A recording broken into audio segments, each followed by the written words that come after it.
Plus చాలా life saving procedure అనమాట. Cardiopulmonary resuscitation అంటారు దాన్ని. కార్డియోపల్మనరీ రిససిటేషన్ అంటే చాలా అత్యవసర లైఫ్ సేవింగ్ ప్రాసెస్ అనమాట. జస్ట్ ఏం మందులు అవసరం లేదు, ఏం అవసరం లేదు, మన 2 చేతులు సరిపోతాయి. కాకపోతే దాని గురించి అవగాహన తెలిసి ఉండాలన్నమాట. అంటే ఏం లేదు. కార్డియోపల్మనరీ రిససిటేషన్ అంటే ఏం లేదు, గుండె సడన్గా ఆగిపోయిన వాళ్ళకి రక్త సరఫరా అవ్వదు, బ్రెయిన్కి అవ్వదు, వెంటనే కోమాలో లాగా పడిపోతున్నారు అనమాట. సో బీపీ పడిపోతారు. సో బీపీ శరీరానికి అన్ని అవయవాలకు అందక మనిషి స్పృహ తగ్గి కోమాలో పడిపోతూ ఉంటారు. ఏదైనా గుండె జబ్బు వల్ల కానీ, లేకపోతే ఏదైనా ఎలక్ట్రిక్ షాక్ వల్ల కానీ, ఏదైనా లేకపోతే నీళ్ళలో మునిగిపోవడం వల్ల కానీ చాలా కారణాలు ఉంటాయి. ఏదైనా కానీ కారణాలు స్పృహ తప్పిపోవడం కానీ, స్పృహ తప్పిపోవడం అంటే నార్మల్గా షుగర్ డౌన్ అయ్యి అలా కాదు, కోమాలో లాగా బీపీ సడన్గా గుండె అయిపోయి పడిపోతుంటారు అనమాట.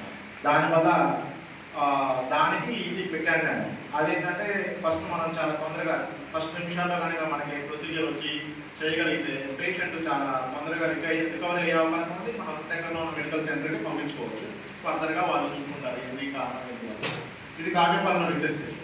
ఫస్ట్ ఏంటంటే పేషెంట్ ఎక్కడైనా కానీ పడిపోయి ఉన్నారనుకోండి, ఫస్ట్ పలకరించాలి, ఉదయం తట్టాలి. ఉదయం తట్టి నాడి చూడాలి.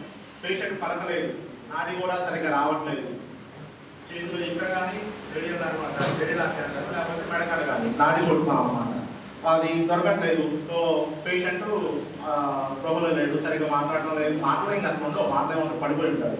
సో అలాంటి వాళ్ళకి మనం చేసుకునే ప్రొసీజర్ ఇది. ఫస్ట్ మనం పేషెంట్ చూశాక ముందు మనం సేఫ్గా వెళ్ళడానికి ప్లేస్ చూసుకోవాలి. దానికి ఇప్పుడు కరెంట్ షాక్ వచ్చి పడిపోయారంట పొరపాటున, మనం వెళ్ళకూడదు, వెంటనే పరిగెత్తుకుంటాం. సోర్స్ చూసుకొని అంత ప్లేస్ మొత్తం సేఫ్గా ఉందా లేదా అనేది చూసుకొని తర్వాతే మనం వెళ్ళవాలి. వాళ్ళకి ఏంటంటే మనం ఇబ్బందులు పడకూడదు కదా. అది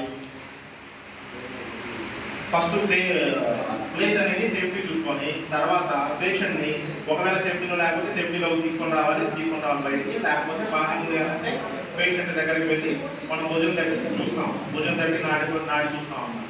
పేషెంట్ పరగడం లేదు, అంతా కోమాలో రాకున్నది, గుండె ఆగిపోయింది, బీపీ లేదు.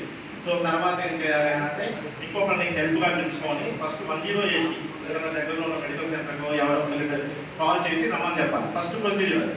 ఫస్ట్ 108 కాల్ చేసి రమ్మని చెప్తాం మనం చెప్పి తర్వాత వెంటనే మనం సిపిఆర్ ప్రొసీజర్ అనేది స్టార్ట్ చేసుకోవాలి. సిపిఆర్ ప్రొసీజర్ ఏంటంటే అది మనం ఛాతి మీద కంప్రెషన్స్ అని అంటాము. మన 2 చేతులతో ఎడం చెయ్యి హీల్ అంటాము, మోచేయి దగ్గరలో ఆ హీలు దానిపైన కుడి చేయి పెట్టుకొని మనం కంప్రెషన్స్ చేసుకోవాలి. ఆ కంప్రెషన్స్ ఎలా చేయాలంటే ఛాతి ఎముక ఉంటుంది, స్టెర్నమ్ అని అంటారు అనమాట.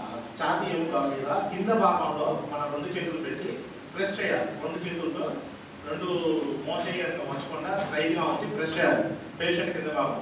అది ప్రెస్ చేసి మళ్ళీ అది పైకి వచ్చేలాగా వెయిట్ చేయాలి. లేకపోతే కంటిన్యూస్గా చేస్తున్నామని అంటే రక్తం వెళ్ళదు, అక్కడికక్కడే ఉంటుంది వెంటనే. సో అలా ప్రెస్ చేస్తూ కంప్రెషన్స్ చేస్తూ తీయాలన్నమాట.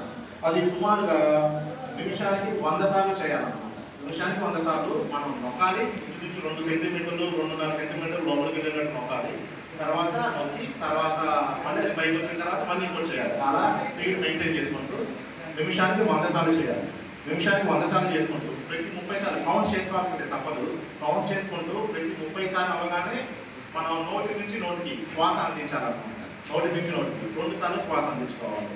అలా 30 సార్లు 2 సార్లు. వేరే మనిషి ఉన్నారనుకోండి, వేరే మనిషికి శ్వాస కావాలి చెప్పండి.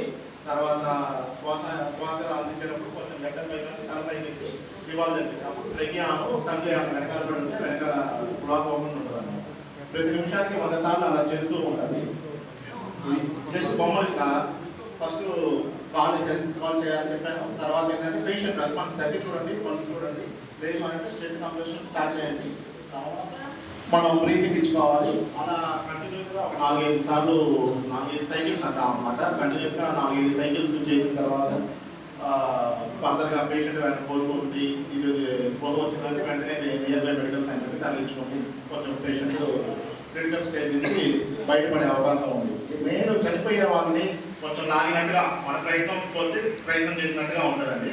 చాలా మందికి సడన్గా రోడ్డు మీద వెళ్ళేటప్పుడు ఎదురవుతూనే ఉంటాయి సమస్యలు. వాళ్ళకి చాలా